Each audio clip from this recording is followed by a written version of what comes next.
World's #1, Scottie Scheffler, just won for the 6th time in consecutive PGA Tour seasons. That is unbelievable. But what makes Scottie so different? Well, in this video, I'm going to break down his swing, and I'm going to show you what he does more efficiently than any other player and how we can implement that into your own swing.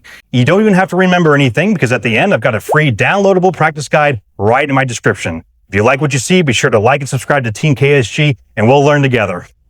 Hi everyone, Kevin Stull here, the Director of Instruction at Old Hawthorne and Callaway Master Club Fitter, and let's get started. So let's break down Scottie's swing. So when people think about Scottie's swing, they automatically think mobility, which they're completely correct, especially in his ankles. That guy can do anything he wants. He can dorsiflex, he can invert, he can evert, whatever he wants to do, he can do it. But that is not the secret to his consistency. The secret to his consistency is his stability. Okay, so at certain parts in his swing, he is very stable. And this is something that you can do right away and it'll change your swing forever. So what I mean by that is, we're not talking about the top of Scottie's swing. Okay, so top of his swing is, there's all sorts of stuff going on with his ankles and his toes, especially on the follow through. That's his signature slide up, right? His toe gets raised and he transfers his weight really correctly and really efficiently. Absolutely. We're not talking about that there. We're talking about the point at which his arm is parallel to the ground. So we're calling that left arm parallel. Okay.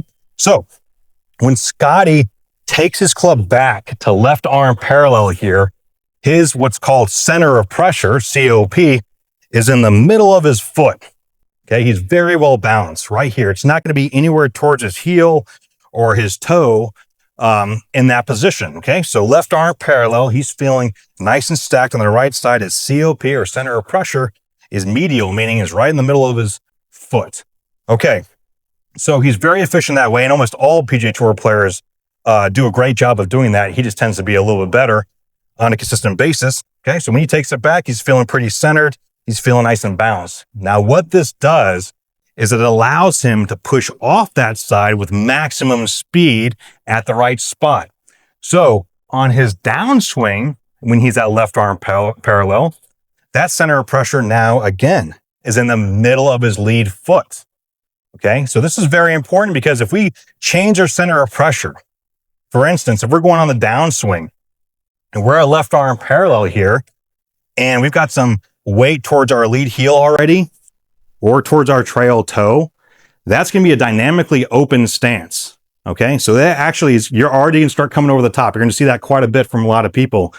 And the opposite of that is people that tend to hang back and drop back this way. Well, you'll see some pressure in those positions at left arm parallel being towards our trail heel, right? Or lead toe. That'll also change their swing path. So this is what I mean by this area at left arm parallel is crucial for you to hit it straight. You want to feel very balanced. You want to feel that weight being medial in between both feet from one side to the other. Okay, so what we're about to do is we're going to go over some drills here that are going to help you get those sensations, bring it to the next level, and really have you have a repeatable swing that we can continue to do and move forward with the smaller details like putting, chipping, and all that to really fine tune and drop your scores the quickest. Okay, so first thing is first, we have to get used to our body rotating without having too much lateral movement, meaning going side to side. You're going to see that with a lot of people that have problems with contact in terms of hitting it chunky, hitting it thin. They're usually people that have a lot of lateral movement, okay? And that does affect your foot pressure. So what you're going to do is you're going to put your feet simply together, okay? Put your feet simply together. This is going to force you to rotate around your body and still feel that pressure in both your right and your left foot. So start small and build your way up to that full swing speed.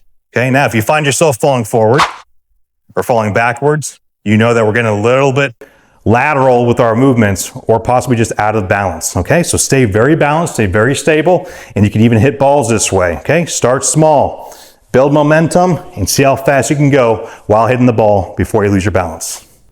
So for our second drill, we're going to do what's called flat-footed swings, and it's exactly what it sounds like. Okay, so you're going to start small, have your feet planted on the turf, and do slower swings, feeling that foot pressure, nice and balanced. Okay, now the point of this is obviously to keep balance with our foot, but feel where that pressure is. Is it towards your toe? Is it towards your heel? Are you keeping stable? We have a wider stance now, so more stuff can happen laterally. Okay, our body's moving one way or the other. You're going to see a lot of people that do this tend to hit behind it or tend to thin it, things like that. So we've got our feet, they're nice and flat this way. What you're going to find is doing this drill on your downswing, since it's nice and flat, you'll be able to kind of invert your right ankle for you right-handed players inward, allowing you to pressure shift to your lead side here without going too much towards your toes or too much towards your heels. You're going to invert that ankle just a little bit so you can feel that pressure, okay? So as I said, start small, keep flat-footed, feel that pressure shift, and really focus on the sensation. So the third and final thing we're going to do is simply watch our ball until it lands. Notice how I didn't say hold your finish. I actually don't like saying that to my students because they automatically start thinking about swing mechanics. We're working on one thing right now. We're working on our balance and seeing where that is in our swing in order for our swing to be nice and repeatable. So watching the ball until it lands, you automatically transfer your weight to your left-hand side better. You're sitting there looking at your target for longer. So the reactive nature of somebody to hit a ball instantly and hang back to see where it goes tends to go away. All right. So when we have pressure, when we have any kind of insecurity in our swing out on the golf course, you really want to be in the habit of watching your ball until it lands. That can guarantee that you transferred your weight.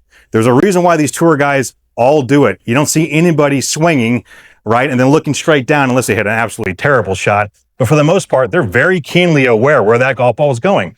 They did this simple drill as part of their routine growing up or when they were learning. Okay, so incorporate that, watch your ball till it lands, and you are off and running to feel nice and balanced and transfer that weight. Okay, so do those 3 drills in order so you can have the most consistent, powerful swing you've ever had. And don't even worry about remembering it because I put the downloadable practice plan in my description. Be sure to like and subscribe to Team KSG, and I will see you next week for another video.